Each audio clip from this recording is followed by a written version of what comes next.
So, since we're all in session and everyone's sitting like a rock, we're all here with this dedicated stillness practice. It reminded me of this koan from the Gateless Gate, the Gateless Barrier, otherwise known as the Muman Khan. Yeah, check it out. Case 42. Once long ago, the world-honored one came to the place where many Buddhas were assembled. When Manjushri arrived there, the Buddhas all returned to their original places. Only a woman remained, close to the Buddha seat in deep meditation. Manjushri spoke to the Buddha. Why can a woman be close to the Buddha seat, but I cannot? The Buddha told Manjushri, you should awaken this woman from her meditation and ask her for yourself. Manjushri walked around the woman 3 times, snapped his fingers, then took her up to the Brahma heaven and tried all of his supernatural powers, but he was unable to bring her out of meditation. The World Honor One said, even hundreds of thousands of Manjushris would be unable to bring her out of meditation. Down below, past 1,200,000,000 countries, as innumerable as the sands of the Ganges, there is a bodhisattva called Momyo. He will be able to awaken her from meditation. In an instant, Momyo emerged from the earth and worshipped the world-honored one. The world-honored one gave him the order to awaken the woman.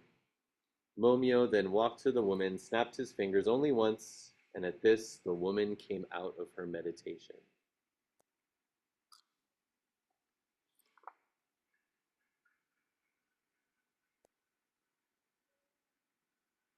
So just notice for a sec, right now, and maybe you didn't, but if you did, just notice how quickly your mind goes to figuring this out.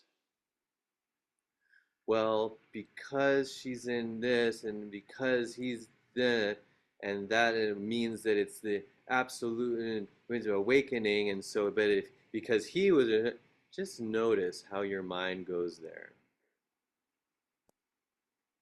Why Momyo was able to awaken the woman and Manjushri was not.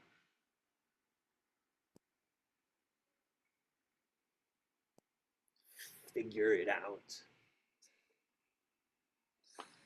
So let's just go line by line.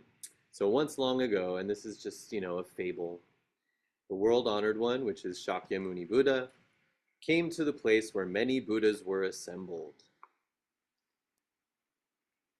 What does this look like to you? Where do the many Buddhas assemble? What's the energy there like? What does it look like? What do you associate with it? Are they men? Are they women? Are they non-binary? Are they young? Are they peaceful? How does it smell? Just notice all these associations we have with what Buddha could be.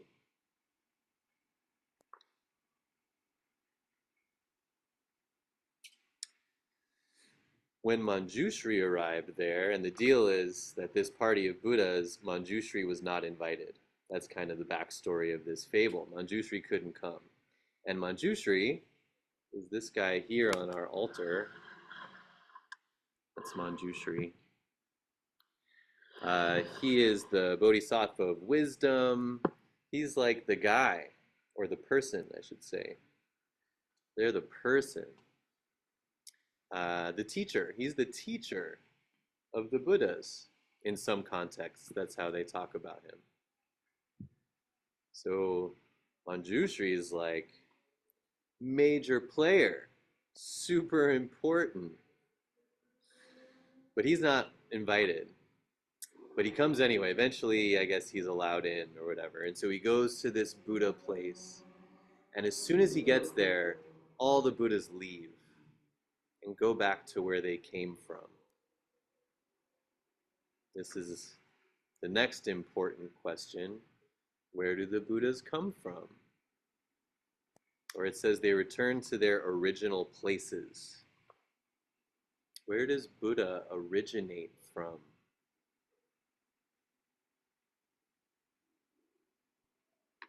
And if we're going to talk about oneness,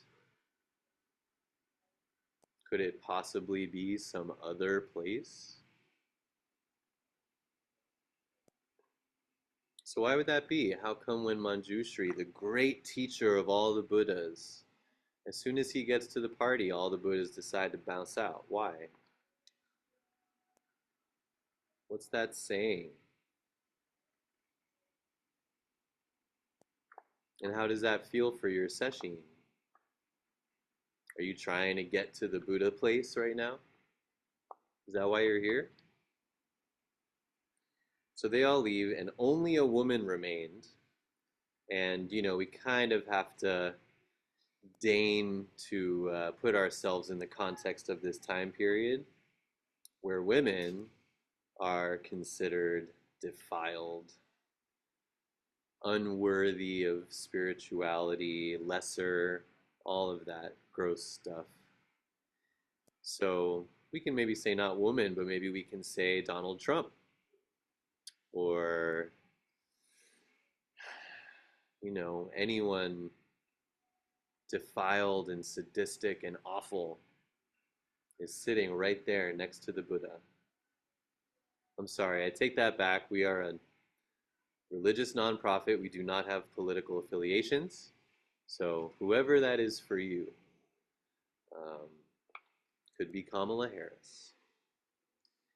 Um, so only a woman, only this defiled, unspiritual, terrible person remained sitting right next to the Buddha in deep meditation or samadhi. And Manjushri asks the Buddha, why can this terrible person be seated there so close to you and I cannot?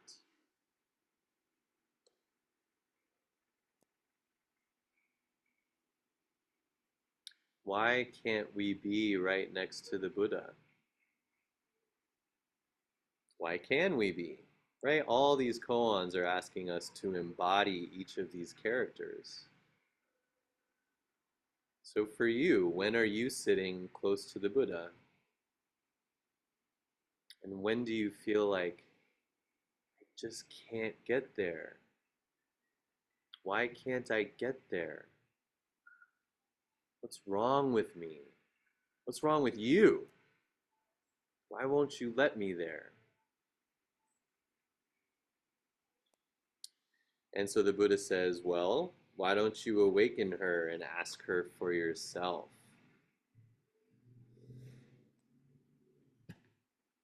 In the commentary, he says, old Buddha is putting on a clumsy play no better than a child.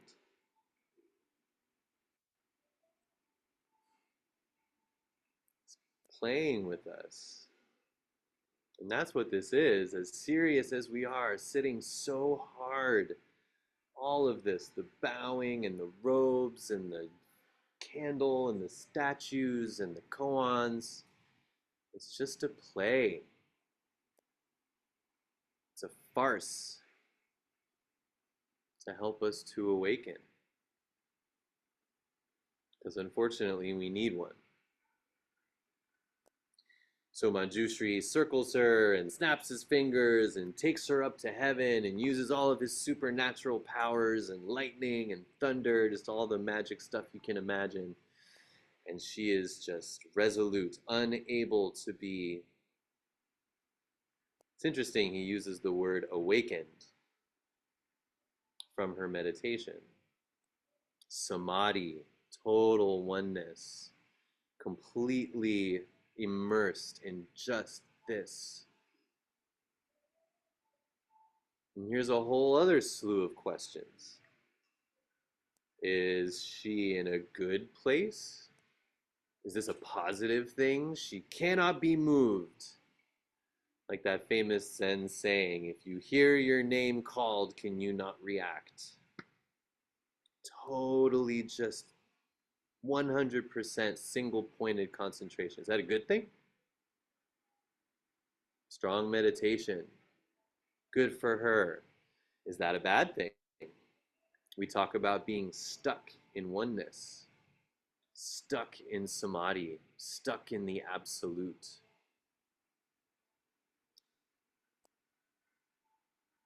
It's interesting to say awakened, awakened from samadhi. We usually talk about the Buddha's awakening as samadhi or oneness. So he's essentially saying, try to awaken her from her awakening. Very important point. If you feel like you have a moment of awakening during this session, I highly encourage you to awaken yourself from that.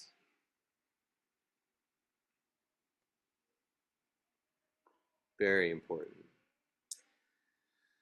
So, he can't do it, and the Buddha kind of laughs to himself and he says, even 100,000 of you great ones will not be able to do it. I can't do it. I just don't see how it's possible. I can't do it. I don't get it. What does that feel like for you in your life? That's what this koan is getting to.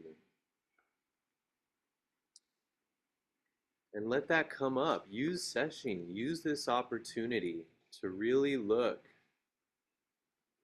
when this comes up. I don't get it. I can't do it.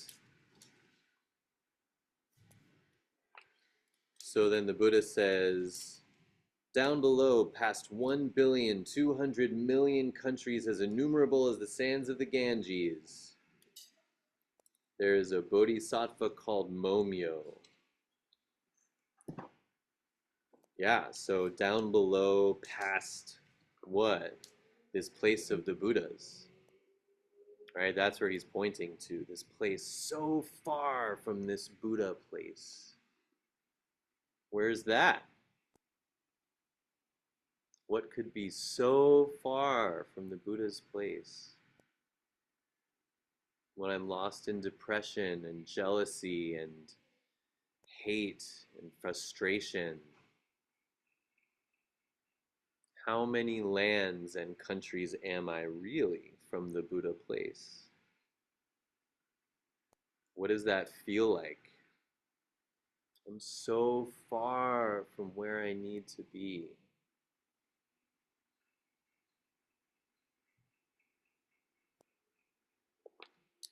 Uh, so yeah, there's this bodhisattva called Momyo. So yeah, he's way down below, so far from the Buddha's place. He's like a beginner bodhisattva. He's like just starting. Versus Manjushri, who's the teacher of the Buddhas, the guy who carries the diamond wisdom sword. In some other translation, they call him the delusion bodhisattva. And so he just springs up out of nowhere, and the Buddha says, awaken this woman. And he just walks over and snaps his fingers, and the woman awakens.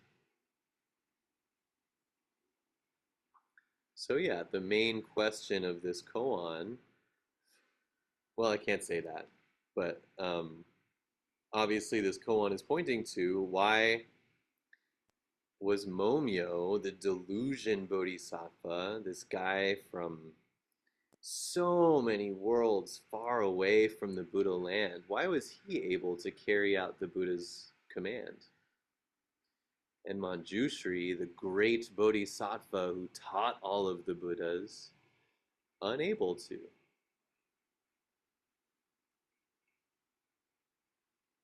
And there's just so many things to look at.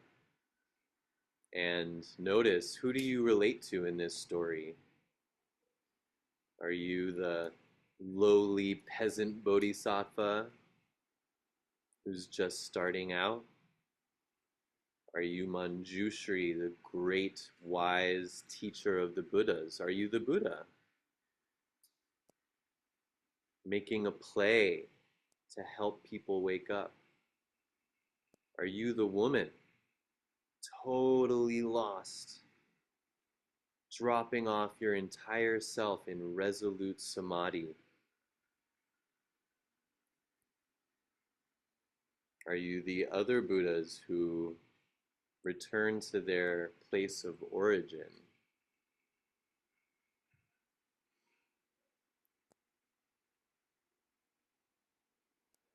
So yeah, so for the rest of session, we only have a half day left, and then tomorrow, I suppose. So yeah, these short sessions, um, they really require us to make a big effort to utilize our time. I know sometimes during week-long sessions, you can kind of,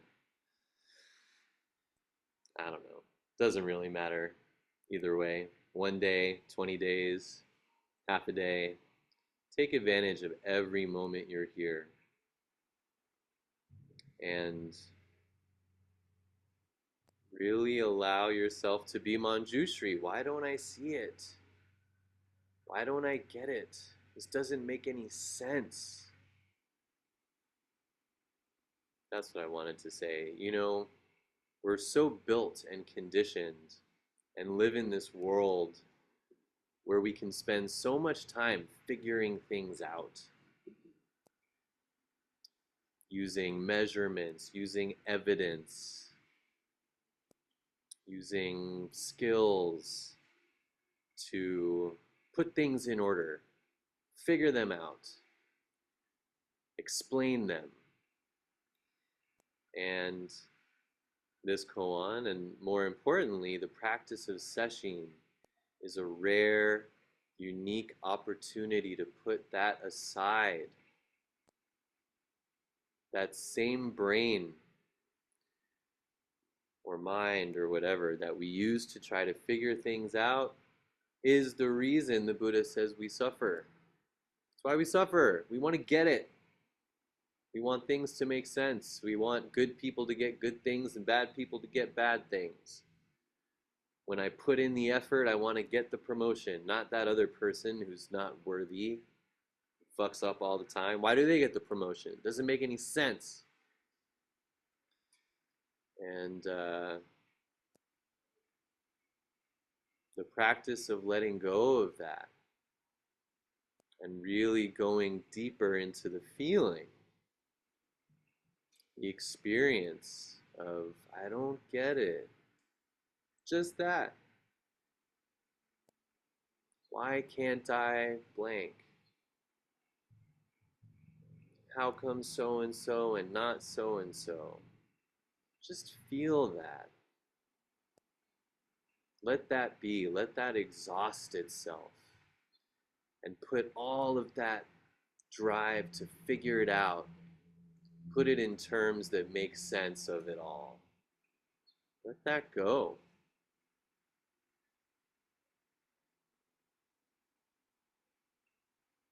And then I think you'll see, well, you'll see what you see.